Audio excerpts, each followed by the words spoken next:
E aí pessoal, tudo bem?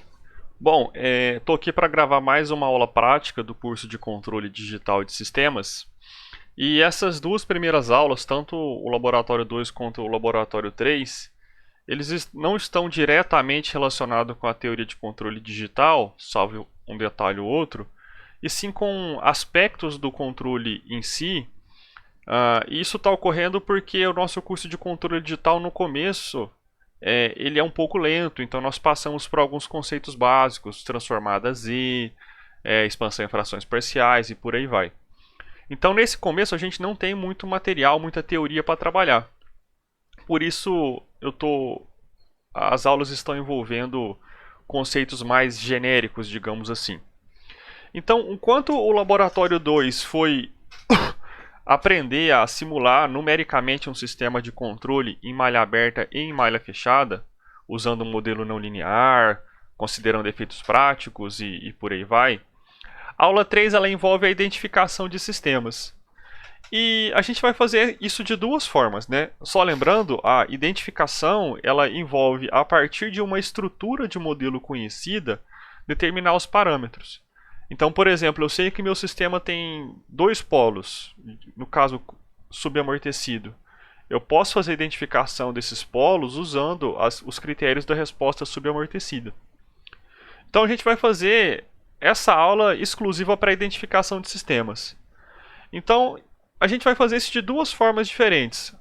A primeira, usando justamente a resposta ao degrau, no caso subamortecido. Isso já foi feito em curso anterior, então é mais uma revisão e mais uma oportunidade para vocês treinarem.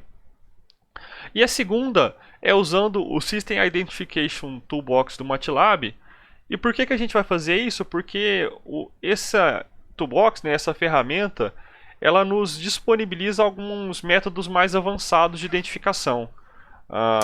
O máxima verossimilhança, o PEN, o mínimos quadrados, que são métodos que a gente não vê em cursos básicos, mas são métodos muito reconhecidos na teoria de controle, na parte de identificação de sistemas de controle. Então, embora eu não vá entrar na teoria disso propriamente dito, pelo menos vocês ficam sabendo como utilizar essas ferramentas. Tudo bem? Então, a aula envolve a identificação paramétrica. Como eu disse, uma parte é usando a resposta no caso subamortecido, aqueles parâmetros Xi e ωn. Vai ter uma parte de controle digital, que é escolher o período de amostragem baseado na resposta do caso subamortecido, e também baseado na largura de banda. E a segunda parte é usar o System Identification Toolbox a partir de dados colhidos, para simular o que ocorreria se a gente fizesse um ensaio experimental e tivesse de posse desses dados. Vale comentar que vocês vão identificar hoje o modelo do aeropêndulo que eu já mostrei para vocês. Então, tanto as simulações, todas as simulações estão sendo realizadas com base nesse modelo, tá? Mas poderiam ser realizadas em outros modelos. Então, o laboratório é composto por duas partes, né? A primeira parte, que é a identificação com base na resposta ao degrau. Vocês vão usar o arquivo respdeg.py. Naquele arquivo já estão identificadas as partes que vocês têm que mudar. E a única modificação que deve ser feita é alterar a amplitude do degrau de rotação para ser uma amplitude de 20 radianos por segundo. Vale comentar que essa amplitude é em relação ao valor de equilíbrio. Ou seja, a rotação da hélice vai estar inicialmente em uma rotação de equilíbrio, ômega barra, e vocês vão adicionar 20 radianos por segundo nessa rotação de equilíbrio. Tudo bem? A única modificação necessária do código é essa amplitude. Vale comentar que a partir da resposta a esse degrau, vocês vão identificar os parâmetros Xi, ωn e ganho do modelo matemático, usando tanto o teorema do valor final, lá no caso contínuo, quanto as equações de máximo sobre sinal e algum tempo que vocês escolham, né? Eu gosto bastante de trabalhar com tempo de pico. Vale comentar que vocês vão verificar a resposta real da planta. Isto é, vocês vão verificar a evolução do ângulo θ em relação ao eixo vertical, ou seja, o ângulo não linearizado. Para fazer a identificação, vocês devem retirar do ângulo medido o valor de equilíbrio, que é o valor θ barra de 0,524 rad. Ou seja, o ângulo real θ vai começar ali por volta de 0,52 rad, que seria o 30 graus, e após a ocorrência do degrau, ele vai subir e parar em um certo valor. Antes de proceder com a análise, com o cálculo do máximo sobresinal, por exemplo, vocês devem retirar o θ barra do valor medido, jogando tudo para em torno do zero, para então proceder com a identificação. Beleza? Então, os valores medidos não serão os valores de equilíbrio, e sim os valores reais, que é o que o sensor está te retornando. Vocês devem retirar o valor de equilíbrio antes de fazer a identificação. Isso está descrito aqui na dica 1, e na dica 2 é o emprego do teorema do valor final para achar o valor do ganho K. Façam isso, respondam a seção 1 do relatório, as perguntinhas estão aqui.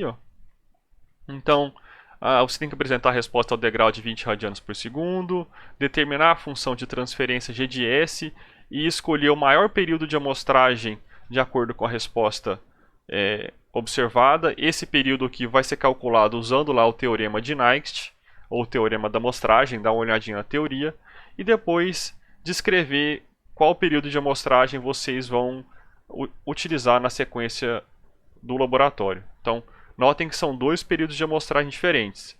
Esse vem do teorema de Nykst.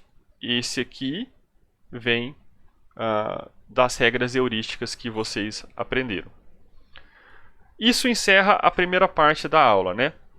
Na segunda parte da aula é um pouquinho diferente, porque a entrada da planta não é mais um degrau, e sim é uma entrada aleatória. Mais especificamente, é uma entrada aleatória composta por sinais de amplitude constante e duração aleatória. É o que a literatura chama de PBRS,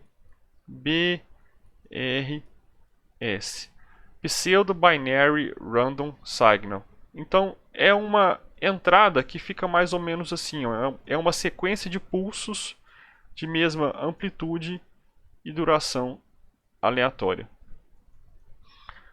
Vocês vão ter que procurar um pouquinho sobre isso na internet, né? Fazer uma breve pesquisa bibliográfica aí, mas esse tipo de sinal ele tem características de excitação da planta que são interessantes. Ou seja, ele é capaz de excitar diferentes frequências do processo, e isso auxilia a obter uma identificação mais precisa. Então é um sinal bastante utilizado quando a gente vai identificar uma planta. Tudo bem?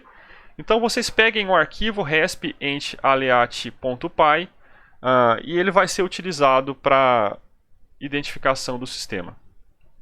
Nesse arquivo vocês vão modificar a amplitude do degrau mais uma vez, ou mais especificamente a amplitude dessa sequência de pulso para ser 20 radianos por segundo, e também o período de amostragem para ser aquele que vocês escolheram aqui na seção 3, né? Vocês vão compilar, vocês vão rodar o código, e quando vocês rodarem o código vai aparecer um arquivinho dados.mat na pasta que vocês estão trabalhando. E aí vai ter um inconveniente que vocês vão ter que importar esses dados lá para o MATLAB para trabalhar com System Identification. Por que isso é necessário? Porque eu achei melhor trabalhar com System Identification, que já tem essas diferentes técnicas de identificação prontas, do que usar uma biblioteca que eu não conheço ou pedir para vocês programarem uma forma de identificação. E aí vocês vão importar esses dados para o Workspace do MATLAB, abrirem o System Identification, vai abrir uma tabelinha, uma janelinha nova aí no computador de vocês. O System Identification é uma toolbox que a gente pode usar ela usando o mouse, né? Ela tem uma interface gráfica. Vocês vão importar os dados, substituir os campos indicados aqui com o valor com o intervalo da variável que você está trabalhando, o período de amostragem que você está trabalhando, qual que é a posição do dado de saída. Para isso vocês vão ter que verificar um pouquinho a estrutura de dados aí. Uma vez que vocês tiverem preenchido todos os campos do sinal que vocês geraram lá no Python, vocês vão clicar em estimar, que está aqui. Você vai em função de transferência, e aí vai aparecer para você digitar quantos polos e quantos zeros a sua função de transferência tem, e você vai clicar aqui na opção de tempo contínuo. No nosso caso, estamos considerando que o sistema não tem nenhum zero e tem dois polos, né? Então, já fica aí indicado que vocês devem preencher. Vocês vão clicar em estimar, ele vai utilizar um certo método, não vou falar qual que é, para realizar a identificação dos parâmetros. E aí você pode comparar as respostas do sistema identificado com o real. Aqui em Model Views, você clica em Model Output. E aí ele vai te mostrar uma comparação entre a resposta do modelo e a resposta da planta. Se for bom, você pode exportar esses dados clicando em To Workspace, que está aqui. Ó. E aí ele vai passar essa função de transferência identificada lá para o Workspace do MATLAB para você seguir trabalhando. Mais especificamente, você vai lá responder a seção do relatório, seção 2 do relatório, que está aqui, né? Então, você vai ter que mostrar o comportamento de entrada e saída, comparar o modelo identificado com o caso anterior, identificar ou descobrir qual método de identificação o System Identification Toolbox usa por default e dar uma explicada, não precisa colocar a parte matemática, mas em linhas gerais, como funciona esse método de identificação. Então vocês vão ter que fazer uma pesquisa bibliográfica e dar uma pesquisadinha por que de usar esse tipo, por que o uso desse tipo de sinal de amplitude constante e duração aleatória é tão comum na literatura de controle, né? Quais são as vantagens desse tipo de sinal? Uma dica é que no livro do professor Elder, que está lá na bibliografia do curso, tem. Então, se vocês procurarem na bibliografia do professor Elder, tem. Mas se você jogar lá PBRS Identification no Google, também vai sair um monte de informações. Beleza? E isso encerra a aula de hoje, pessoal. Da parte de controle digital mesmo, o que tem é essa parte de escolha do período de amostragem. Mas como a gente não avançou muito ainda na teoria, e nós temos uma carga horária mínima de aulas práticas para cumprir, eu achei legal mostrar para vocês ali como nós podemos fazer uma identificação diferente daquela baseada em resposta ao degrau. E sim, usando uma entrada pseudo-aleatória, né, que é uma entrada que tem propriedades interessantes de identificação, e aprender a usar uma ferramenta nova que é o System Identification do MATLAB. Beleza? É isso, boa aula. Qualquer dúvida me mandem um e-mail. Até mais.